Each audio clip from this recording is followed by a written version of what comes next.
Welcome back, students. I still remain your civic teacher, Kate Ikuderim.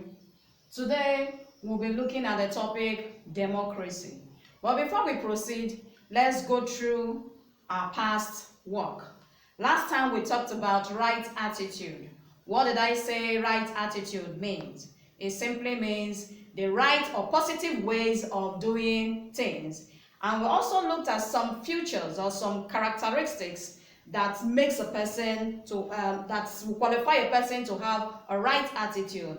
We mentioned some of them as your integrity, your principle, and so on. I hope we have been maintaining right attitude at our homes, at our place of residence, and so on. So now let's go straight to what we have today, which is democracy. Today we'll be talking about the meaning of democracy. We'll be looking at some of the features of democracy and then democratic institutions that we have in Nigeria. So now let's just dig straight into the meaning. What do we mean by democracy? Democracy simply means the government of the people, by the people, and for the people. Now you ask me, who defined the democracy in this way? The person is simply Abraham Lincoln. He defined democracy as a government for the people, by the people, and for the people. That is where people have the right to make a choice of who will govern them. The people have a say to what matters or what concerns them in a country. A situation where people can come out, speak out their mind, say what they want, and then pick or select a person to represent their interests. It stands as democracy. That is a government that represents everybody, that everybody can speak for themselves, and then by everybody. That is just what the democracy simply means. And this democracy is practiced in virtually most of the country. We have countries like Nigeria, we practice democracy. Ghana too practice democracy. Great Britain that colonized us practice democracy. The United States of America practice democracy. Germany practice democracy, and so on. So now let's look at some of the features of democracy. We'll say in democracy, it allows regular and periodic election. When we say regular and periodic election, what do we mean? That is, at a regular interval, people have a choice of coming out to pick a person that will represent them. Take for example, how long does it take Nigeria, or how often do we conduct election in Nigeria? Of course, every 4 years. So when the time of a particular governor or a government body expires, that is after 4 years, the people can come out and pick a person of their own choice. So we say democracy allows or entails regular and periodic election, where people can come out, pick or select a person of their own choice at a regular or periodic interval. Just like the case of Nigeria, every 4 years. And then we say there is a majority rule. When we say majority rule, what does it mean? It simply means where the vast majority of people pick or make a choice of their own. Let's take for example in our school. Of course, we conduct election when we have to pick our class prefects, our school prefects. A person will have to be nominated. At the end of the day, the student casts their votes to pick a choice of the person they want to represent them in the school or in the class, as the case may be. So at the end of the day, the votes will be counted. The majority that voted, or the majority that picked or selected a particular person, will be termed to have won such an election. So there is a majority rule where a particular person has a majority vote, has a mass vote, and have the major votes casted to him or her. That is, in a democracy, there is majority rule. We also have, there is respect for the rule or right of the minority. Of course, those that did not vote for that particular person, will they be cast out? No. Their interest too has to be taken into consideration.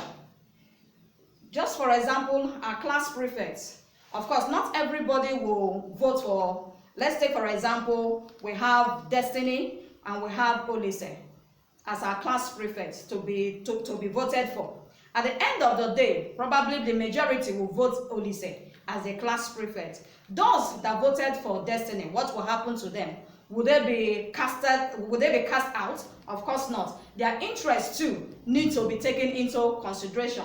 Whatever it is, whatever their needs may be, they need to be catered for too. Citizens have equal rights in the face of the law. Every citizen, still our example in the class, everybody in the class have equal rights. It's not because some people voted for Olise, those that voted for Destiny will not be considered. Of course not.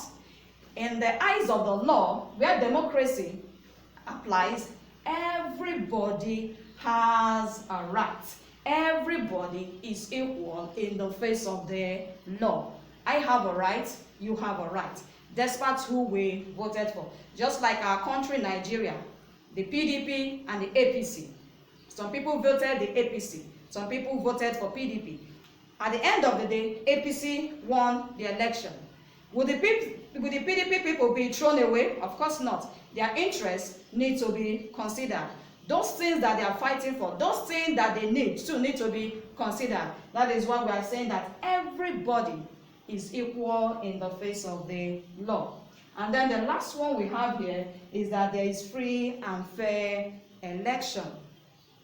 Going back to our class, where we have to elect a class prefect. When the votes are casted, and at the end of the day, it is counted. Of course, at the end of the day, the person that won will be given the class prefect of the class. Let's take still on standing on the class prefect issue. The number in the class are 20. 15 voted for Olise. 5 voted for Destiny. And then at the end of the day, you're giving the vote or you're giving the class prefect to Destiny. What do you think will happen? Of course, everybody will revote because the vast majority voted for Olise, which have 15 votes. So if at the end of the day, you give the vote to Olise, who has only 5 voters, of course, you know that you're not free and fair. That election is not free and fair. It is mad. It has a lot of malpractice in it. People will revolt. People will cry foul play. And of course, people will report. They will say they are no more interested in it. So that is what applies to in democracy. In democracy, there must be a free and fair election. If Olise has 15 votes, you give it to Olise. Destiny that has the 5 votes, you mention it. You don't give Destiny's votes to Olise's vote in order to favor one person against the other. So in a democracy, there must be free and fair election. That is that for the futures of democracy. Now we move to democratic institution in Nigeria. We have 4 democratic institutions for now that we want to look into in Nigeria. The first one is the Electoral Commission. What is their duty? What is the Electoral Commission? The Electoral Commission is just a body that is set up to organize a free and fair election. That is organized, that is set up to conduct election. In Nigeria, we have the one that we call the Independent National Electoral Commission. Its duty is to conduct election in Nigeria. And also we have the sub-bodies, which is the State Independent National Electoral Commission in the 36 states of the Federation. So their duty is just to conduct election in the country. And then we have the political parties as a democratic institution. What are their duties? What are they there for? The political parties are those parties or pressure group which have a set goal. They organize together to come out to gain power so that they will have authority or have a say in government. In Nigeria, we have different type of political parties, just like the one I mentioned, the APC, the PDP, the APGA, you know them all. So you mention them for me in our next class. In fact, I will even give you that as an assignment to write out some of those political parties we have in Nigeria. The pressure group is an organized association of individuals with their own interests. What they do is that they come together, strategize, and make plans so that and pressurize government to see to their own interests. Whatever is going wrong in government, or if they find out that the government is not working according to plan or its policy, what this group does is to come together and find and strategize a way of telling government to come back to its original plans. We have some of those groups as the Nigeria Union of Journalists. We have the NUT, the Nigeria Union of Teachers. We also have the Nigeria Medical Association and the rest of them. These are examples of pressure groups that come together to pressurize government to work according to what it has laid down as a policy for the betterment of the people. Then lastly, we have the arms of government. The arms of government are three. We have the judiciary, we have the executive, and then we have the legislature. The executive is the upper arm of the government. So what do? Their responsibility is to execute plans, to make plans for the nation.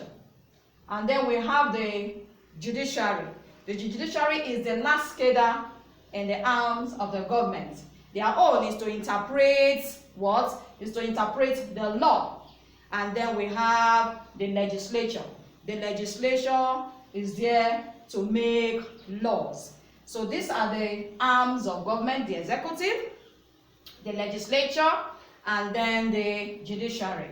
I come again, I said the executive arm of government is there to do what? To initiate laws.